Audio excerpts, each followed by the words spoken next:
Class 10 का math class 10 के math के चैप्टर 1, ठीक ना, मैथ के चैप्टर 1 अध्याय 1 वास्तविक संख्या, ठीक है, वास्तविक संख्याएं यानी कि रियल नंबर्स। इसके हिंदी में इसके इंट्रोडक्शन यानी कि भूमिका के बारे में हम लेके आए हैं इस वीडियो में। उसके पॉइंट वाइज अगर आप भूमिका सीख जाते हैं तो प्रश्नावली आराम से आप बना पाएंगे। तो आज के इस वीडियो में हम भूमिका लेकर आए हैं हिंदी माध्यम से। किसका माध्यम? हिंदी माध्यम। अंग्रेजी से भी लिखा हुआ है लेकिन परिभाषा अंग्रेजी से नहीं लिखा हुआ, यानी कि डिफिनेशन अंग्रेजी से नहीं लिखा हुआ है, बल्कि पॉइंट का नाम अंग्रेजी से यहाँ लिखा हुआ है। अगर आप चैनल पर नए हैं तो चैनल को सब्सक्राइब कर दीजिएगा। तो देखिए, वास्तविक संख्या क्लास 10 का है, ठीक ना, क्लास 10 का पहला मैथ चैप्टर 1 NCERT बुक। प्राकृतिक संख्याएं, देखिए प्राकृतिक संख्या नेचुरल नंबर जिसको कहते हैं, तो 1 2 3 4 5 डॉट डॉट डॉट यानी कि गणना की संख्याओं को क्या कहते हैं? प्राकृतिक संख्या। गणना की संख्याओं को प्राकृतिक संख्या कहते हैं, प्राकृतिक संख्या कहते हैं। तो ये आप लोग पहले से जानते हुए क्लास 6 क्लास से ही आप लोग पढ़ते आ रहे हैं क्लास 10 तक, ठीक है ना। क्लास 10 में भी पढ़ रहे हैं प्राकृतिक संख्या। अगला है पूर्ण संख्या। तो पूर्ण संख्या क्या होती है? शून्य से स्टार्ट होती है। कब? शून्य, 1 2 3 यानी कि 0 से स्टार्ट होती है, उसे प्राकृतिक संख्या पूर्ण संख्या कहते हैं, ठीक ना। पूर्ण संख्या शून्य से स्टार्ट होती है और प्राकृतिक संख्या 1 से स्टार्ट होती है, ठीक। अगला जो पॉइंट है वो है पूर्णांक। पूर्णांक क्या होती है? ऋणात्मक और धनात्मक संख्या को पूर्णांक कहते हैं। जैसे हम -3 ले लिए, -2 ले लिए और फिर हम 1 ले लिए, 0 ले लिए, सब क्या है? सब पूर्णांक है, ठीक ना। और परिमेय संख्या किसको कहते हैं? तो ये क्लास 7 से आप लोग पढ़ते आ रहे हैं। परिमेय संख्या यानी कि रेशनल नंबर, वैसे संख्या जो P/Q के रूप में लिखा जा सकता है उसे परिमेय संख्या कहते हैं। जैसे जहाँ Q equal to not zero, Q नहीं 0 होना चाहिए। जैसे यहाँ मैं जूम कर देता हूँ, आप लोग अच्छी तरीके से देख लीजिए। क्या परिमेय संख्या किसको कहते हैं? जो P/Q के रूप में लिख सकते हैं, P/Q के रूप में लिख सकते हैं, लेकिन क्या Q बराबर 0 नहीं होना चाहिए, यानी कि Q बराबर 0 नहीं होना चाहिए। जैसे मैं एक एग्जांपल लेता हूँ 2/3, तो यहाँ मेरा P कौन हो गया? 2 और Q कौन हो गया? 3। अगर हम इसके जगह में लिख देता हूँ 3/0, तो क्या ये परिमेय संख्या होगा? नहीं होगा, क्योंकि Q बराबर 0 नहीं बोला है। यहाँ ऊपर में 0 रहेगा तो चलेगा, लेकिन नीचे में 0 नहीं होना चाहिए परिमेय संख्या। अगर हम 0/1 ले लेंगे तो परिमेय संख्या होगा, लेकिन 1/0 ले लेंगे तो परिमेय संख्या नहीं होगा, क्योंकि नीचे में 0 नहीं होना चाहिए, यानी कि Q equal to not 0, Q not equal to 0 होना चाहिए, यानी कि Q बराबर 0 नहीं होना चाहिए, उसे परिमेय संख्या कहते हैं। अगर कोई अकेला संख्या रहे तो भी परिमेय संख्या होगा। जैसे हम ले लेते हैं -1, इसके नीचे कुछ नहीं तो ये हो गया परिमेय संख्या। अगर मैं ले लेता हूँ -5, तो ये भी हो गया परिमेय संख्या, इसके नीचे कुछ नहीं तो 1 है, ठीक है। अगर मैं 1 ले लेता हूँ, ठीक है, तो ये भी परिमेय संख्या है, क्योंकि इसके नीचे कुछ नहीं तो क्या है? 1 है, तो ये P/Q के रूप में लिखा है, ये भी परिमेय संख्या है। बात करें शून्य की, तो शून्य भी परिमेय संख्या है, इसके नीचे कुछ नहीं तो 1, तो ये भी परिमेय संख्या है। मुझे आशा है कि ये समझ में आप लोग को आ गया होगा। अब अगला टॉपिक की ओर चलते हैं। अगला टॉपिक है अपरिमेय संख्या। अपरिमेय संख्या किसको कहते हैं? तो वैसे संख्या, देखिए यहाँ डिफिनेशन लिखे हैं, वैसे संख्या जो P/Q के रूप में नहीं रहता है उसे अपरिमेय संख्या कहते हैं। P/Q के रूप में नहीं रहता है, यानी कि बट्टे के रूप में जिसको हम नहीं लिख सकते उसे क्या कहते हैं? अपरिमेय संख्या, यानी कि इर्रेशनल नंबर कहते हैं। जैसे पाई, ठीक है, पाई, √2, √3, √5, √7 और आदि, बहुत आगे तक। जैसे मैं पाई ले लेता हूँ ना, पाई का मान कितना होता है आप लोग जानते होंगे। पाई का जो मान होता है कितना होता है? 22/7, ये इसका मान होता है। अगर हम 7 से 22 को भागा देंगे तो ये कभी नहीं कटेगा, ठीक है।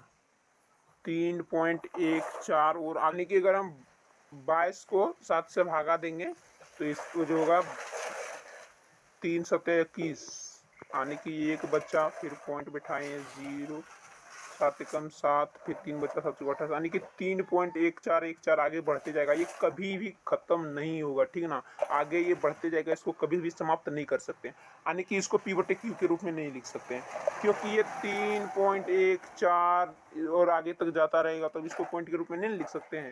अगर रहता है ऐसा संख्या कि 0.5, ठीक ना, 0.5, अब क्या करेंगे? ये पॉइंट को हम हटा देंगे, नीचे एक शून्य आ जाएगा, तो इसको हम P/Q के रूप में लिख दिया, यानी कि बट्टे के रूप में हो गया ना। ये देखिए 5/10 हो गया, ठीक ना, पॉइंट हटाए तो 5/10, तो ये हो गया परिमेय संख्या। लेकिन यहाँ अपरिमेय संख्या बोल रहा है, तो अपरिमेय संख्या क्या होता है?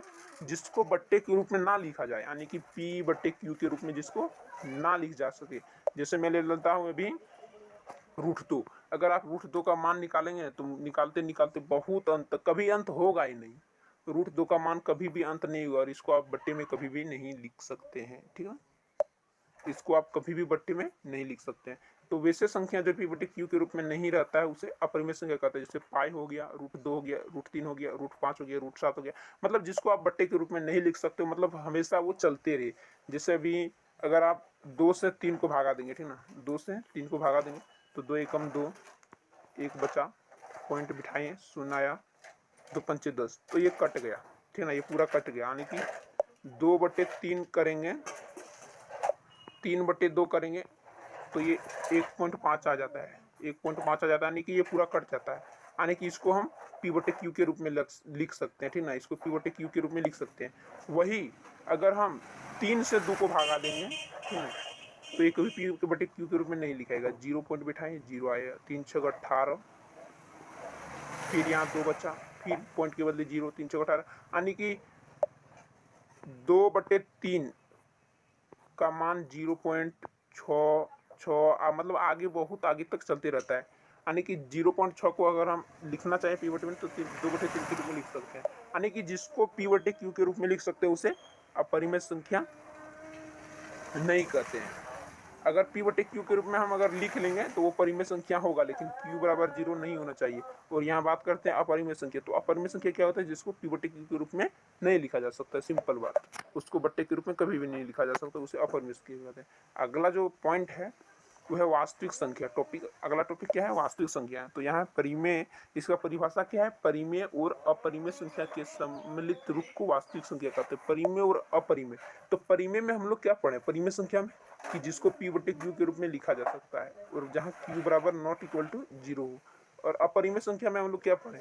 अपरिमेय में पढ़े कि जिसको p/q के रूप में नहीं लिख सकते हैं। अब ये दोनों जब मिलेगा तो ये क्या बनेगा? वास्तविक संख्या। यानी कि अगर हम √5 लें तो ये वास्तविक संख्या हो गया, अगर हम 2/3 लें तो ये वास्तविक संख्या हो गया, क्योंकि ये हो गया अपरिमेय संख्या और ये हो गया परिमेय संख्या।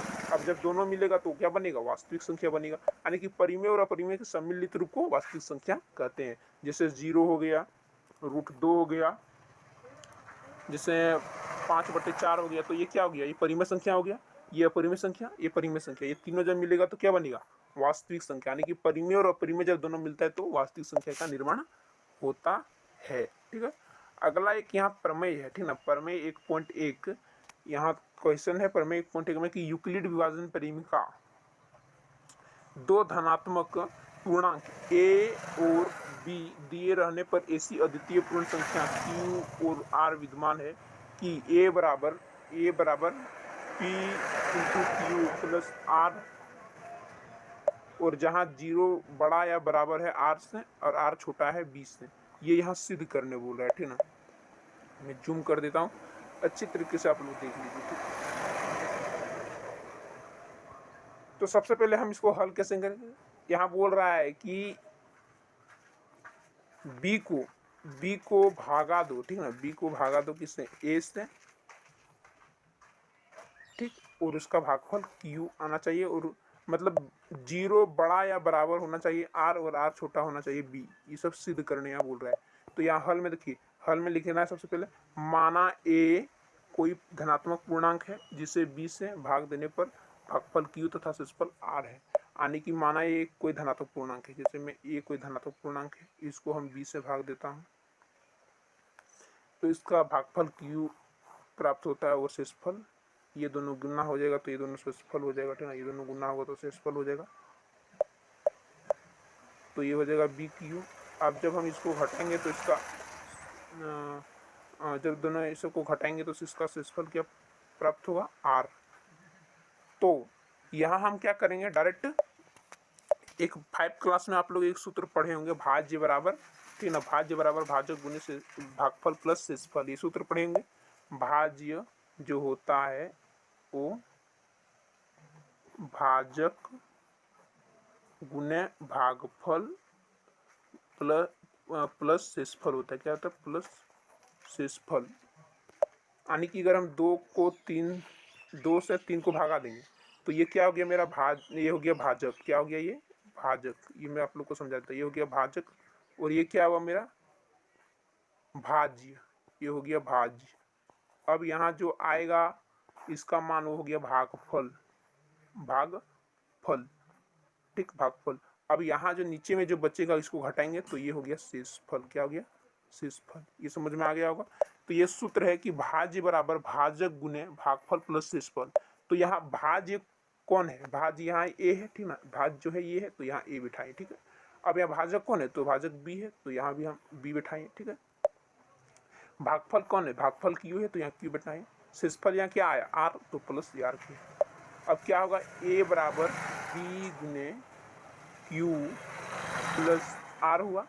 अब ये गुना होगा तो ये बराबर बी क्यू प्लस आर होगा।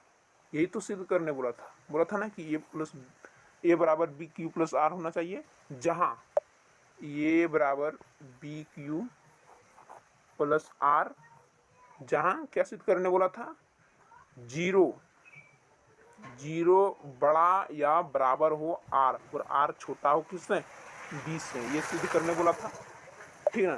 यहाँ ये सिद्ध करने बोला था, यहाँ हम पूरा सिद्ध कर दिए, पूरा हल यहाँ सॉल्यूशन है, देखिए यहाँ लिखा हुआ है ये। यानी कि छोटा सा ट्रिक है इसमें, भाज्य का एक सूत्र है।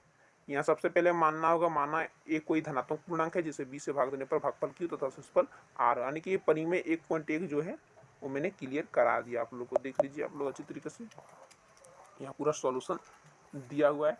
अब हम अगली वीडियो में, इसका जो नेक्स्ट वीडियो आएगा अगली वीडियो में, उसमें हम बात करेंगे इसके प्रश्नावली की, क्वेश्चन की, ठीक है, प्रश्नावली के क्वेश्चन की बात करेंगे। वीडियो पसंद आए तो वीडियो को एक लाइक जरूर कर देना, और चैनल पर नहीं है तो चैनल को सब्सक्राइब जरूर कर देना। मिलते हैं अगली वीडियो में, तब तक के लिए जय हिंद, जय भारत, वंदे मातरम।